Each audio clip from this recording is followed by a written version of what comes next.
Bismillahirrahmanirrahim. Assalamualaikum warahmatullahi wabarakatuh. Selamat pagi kakak soleh semuanya. Kali ini kita akan belajar tematik jilid 4E, tema 2 untuk muatan bahasa Indonesia.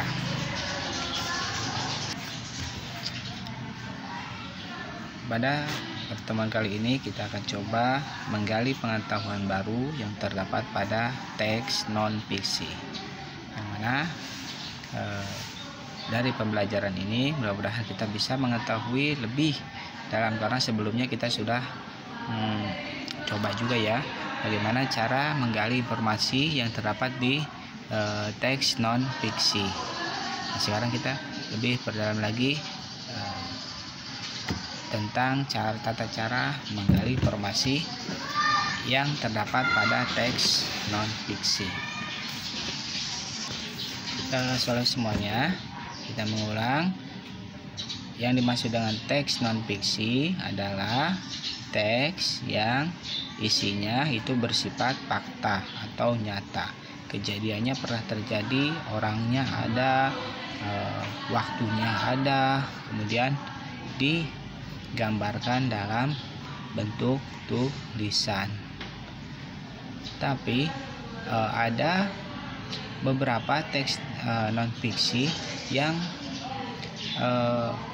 ditulis dengan gaya bahasa yang lebih indah. Artinya kejadiannya memang ada, orangnya ada, waktunya juga jelas, hanya di sana dia ditulis dalam bentuk kalimat-kalimat yang lebih indah. Dia mengandung unsur sastranya. Contohnya di novel, gitu ya. Novel tidak semuanya fiksi, ada yang non fiksi juga. Kemudian untuk contoh teks non fiksi yang lebih sering kita jumpai, biasanya kalau di koran-koran kita baca ya, suatu peristiwa, misalkan kalau longsor atau telah terjadi banjir rob, air meluap di Manado misalkan ya.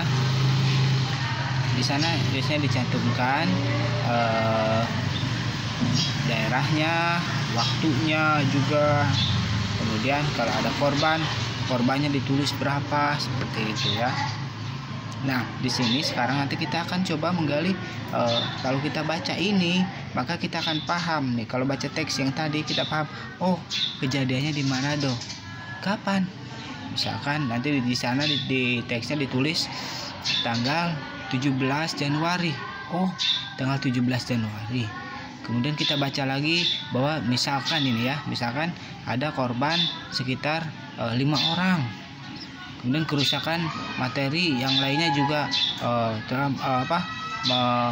membuat kerusakan kira-kira beberapa bangunan hancur sebenarnya ya. Nah, nanti setelah dibaca, maka kita akan dapati bahwa semua itu terdiri dari sebetulnya jawaban dari pertanyaan-pertanyaan yang sifatnya itu tidak lepas dari 5W1H kalau dalam bahasa Inggris. Kalau dalam bahasa Indonesianya kita bisa singkat menjadi adik Simba. Adik Simba. A-nya apa? D-nya di mana? K, adik. K itu kapan? Simba. Si-nya siapa? M-nya mengapa? Ba-nya bagaimana? Nah, semua itu tidak lepas dari itu. Coba kita cek ya. Kapan? Kalau ditulis di sana misalkan waktunya 17 Januari pukul 17, maka itu menunjukkan jawaban dari pertanyaan kapan. Nah, kalau kita baca itu dengan runut, dengan perlahan, kemudian kita kalau kita mau menggali kemarin selain dibaca juga kita coba menjawab pertanyaan-pertanyaan yang sesuai dengan teks, dengan harapan apa? Bahwa ketika kita dicoba untuk menceritakannya kembali, kita bisa. Nah, baik kakak soleh semuanya, silahkan dibuka di halaman 82. Kita punya teks tentang seorang tokoh yang luar biasa. Tokohnya bernama Kiai Haji Agus Salim. Baik, kita baca. Teksnya berjudul Memimpin adalah menderita, bukan menumpuk harta. Haji Agus Salim. Nah, kalau ada nama orang seperti ini, biasanya ini nanti kalau kita ketemu pertanyaan siapa itu akan menunjukkan pertanyaan, ya, jawabannya ya seperti ini yang menunjukkan orang, karena siapa biasanya itu akan mempertanyakan tentang orang dalam teks itu, ya. Haji Agus Salim adalah seorang pejuang kemerdekaan Indonesia. Nanti kalau ada pertanyaan siapa Haji Agus Salim, nanti bisa dijawab Haji Agus Salim adalah misalkan salah satu jawabnya seorang pejuang kemerdekaan Indonesia. Haji Agus Salim ditetapkan sebagai salah satu pahlawan nasional Indonesia pada tanggal 27 Desember 1961 melalui Kepres nomor 657 tahun 1961. Kalau yang berisi angka-angka seperti itu waktu, maka itu jawaban dari pertanyaan kapan. Nanti kalau kakak soleh semuanya mendapati pertanyaan kapan, maka jawabannya itu biasanya tentang ini, karena pertanyaan kapan itu menunjukkan atau meminta jawaban tentang waktu. Kalau kita kasih contoh, kapan Haji Agus Salim ditetapkan sebagai pahlawan nasional, maka di sini dilihat di bukunya, maka jawabannya bisa dijawab dengan pada tanggal 27 Desember 1961. Ya, lanjut. Haji Agus Salim lahir dengan nama Mashudul Haq atau yang artinya pembela kebenaran di Koto Gadang, Agam, Sumatera Barat, Hindia Belanda, tanggal 8 Oktober 1884. Ya. Nah, di sini juga ada waktu-waktu, ada waktu-waktu. Di sini menunjukkan. Nah, di sini ada keterangan Haji Agus Salim lahir dengan nama Mashudul Haq atau pembela kebenaran di Koto Gadang. Nanti kalau yang menunjukkan nama daerah, nama tempat, nama bangunan, nama jalan, itu biasanya jawaban yang diminta dari pertanyaan di mana. Ya, jadi pertanyaan di mana, coba silakan kalau soleh semuanya buka di halaman 84.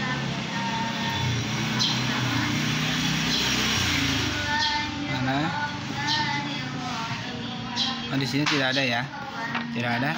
Baik, kalau misalkan seperti ini ada pertanyaan seperti ini, pertanyaan mudah. Di mana Haji Agus Salim dilahirkan? Maka bisa dijawab bahwa Haji Agus Salim lahir di Koto Gadang, Agam, Sumatera Barat. Ya, di dalam gang sempit, katanya, berkelok dari jalan utama menyelusup gang-gang padat rumah tadi. Nama tempat, nama daerah, nama jalan, pokoknya sesuatu yang menunjukkan daerah, menunjukkan tempat, itu biasanya keterangan hasil dari pertanyaan yang diawali dengan pertanyaan di mana, ya. Atau gampangnya bahwa pertanyaan di mana itu menunjukkan bahwa dia meminta jawaban dalam bentuk tempat. Di mana. Kalau kapan menunjukkan waktu, pertanyaan menunjukkan meminta waktu. Kalau siapa meminta orang, ya. Kalau apa itu nanti bisa menuntut pekerjaan atau benda atau apa tindakan yang dilakukan, itu biasanya diminta dari pertanyaan apa. Nah, sedangkan kalau di mana itu sebuah pertanyaan yang meminta jawaban untuk keterangan tempat. Udah, adik Simba, apa, di mana, kapan, siapa, mengapa. Coba sekarang kita lihat ke teksnya lagi, kita cari jawaban untuk bentuk pertanyaan mengapa. Silakan dilihat kembali di halaman 84 untuk pertanyaan-pertanyaannya. Dilihat yang nomor 3. Dilihat nomor 3. Sebagai seorang pejabat, mengapa Agus Salim tidak memilih memanfaatkan fasilitas negara? Nah, soal semuanya, kalau pertanyaan mengapa berarti jawabannya karena. Sekarang itu artinya alasan, dan jawaban seperti ini biasanya dia agak susah dijawab karena tidak jarang bahwa jawaban untuk pertanyaan bagaimana atau mengapa itu dia sifatnya tidak tertulis di teksnya. Artinya kakak soleh semuanya harus paham teksnya, baru nanti dicari alasannya. Tapi coba kita lihat di sini. Coba mana Haji Agus Salim, dilihat di paragraf 1, 2, 3, 4, 5. Di paragraf 5, Haji Agus Salim berpendapat bahwa dengan berbuat demikian ia merasa mengubah lingkungan manusia sewaktu-waktu perlukan tanpa pindah ke tempat. Jadi itu alasan mengapa Haji Agus Salim tidak mempunyai rumah yang dia tinggali rumah tetap ya. Artinya Haji Agus Salim ini pindah kontrakan gitu ya. Dari kontrakan satu ke kontrakan lain, dan dia sering sekali katanya merubah-rubah posisinya supaya tidak bosan. Nah, bisa kakak soleh semuanya juga berubah posisi kamar tidurnya. Kalau misalkan sekarang kasurnya itu menghadap ke barat, misalkannya boleh sekali-kali diganti untuk menghadap ke selatan atau menghadap ke ini ya, untuk penyegaran ruangan biar tidak bosan gitu ya, dan biar terlihat baru lagi. Wah, ini baru padahal ruangannya itu juga gitu ya. Nah, di paragraf berikutnya dilihat di sini di halaman 84, dibuka halaman 84. Kasman Singodimejo, tokoh Muhammadiyah dan Masumi, ketua KNPI yang pertama, dalam buku Hidup Itu Berjuang mengutip perkataan mentornya yakni Haji Agus Salim. Pada ceramahnya di hadapan Bung Karno, Bung Sahri dan Soeharto mengatakan begini: memimpin adalah menderita, bukan menumpuk harta. Jadi itu bisa diinikan ya, salah satu alasan kenapa sebagai seorang, untuk pertanyaan nomor 3, sebagai seorang pejabat, mengapa Agus Salim tidak memilih memanfaatkan fasilitas negara? Karena luar biasa sekali. Dilihat perkataannya, dan tadi kita sudah lihat di perbuatannya Haji Agus Salim, rumahnya, kontrakannya sangat sederhana sekali. Padahal dia sebagai duta khusus untuk PBB. Dilihat pernah menjadi menteri juga, rumahnya kontrakan. Dan ini lihat di sini.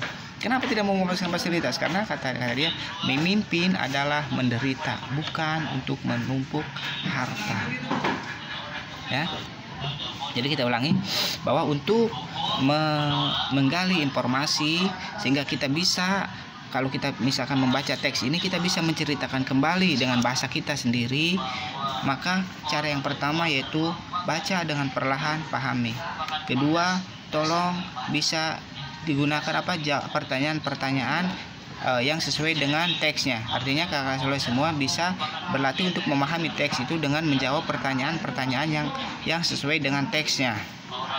Kemudian yang perlu diingat lagi bahwa pertanyaan-pertanyaan itu ya semuanya itu tidak lepas dari 6 bentuk. Adiksimba atau 5W1H kalau dalam versi bahasa Inggrisnya ya. Adiksimba A-nya apa, itu biasanya untuk menanyakan kegiatan, sesuatu atau pekerjaan, seperti itu biasanya bentuknya pertanyaannya apa yang sudah dilakukan, seperti ya.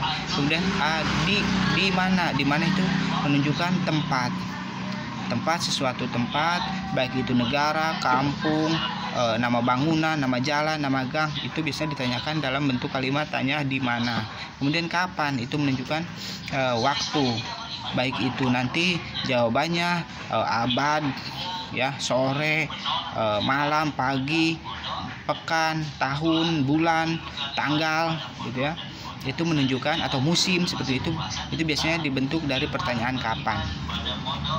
Kemudian siapa itu untuk menunjukkan orang.